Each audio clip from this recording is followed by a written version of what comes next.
Hello friends, देखिए हम लोग आए हैं आलमबाग ज्वाला माता के मंदिर में।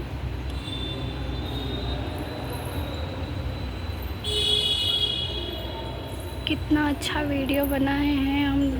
वीडियो बनाने की कोशिश कर रहे हैं। यहाँ पे देखिए कितनी अच्छी अच्छी माताएं हैं। देखिए श्री ललिता माता है, कामाख्या माता है, वैष्णवी माता है, नवग्रह देवता है, ये नवदुर्गा माता है।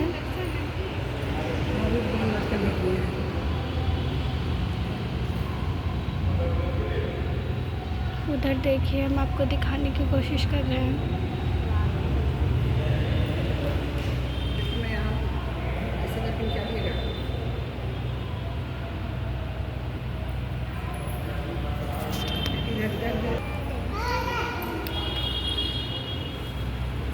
देखिए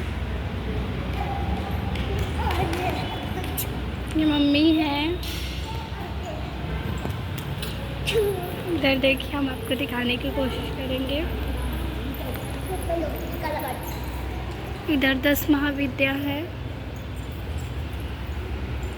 ये माता ज्वाला देवी का मंदिर है, उनका श्रृंगार हो रहा है। ये देखिए हमारी पूजनीय 10 महाविद्याओं माता जी का मंदिर है।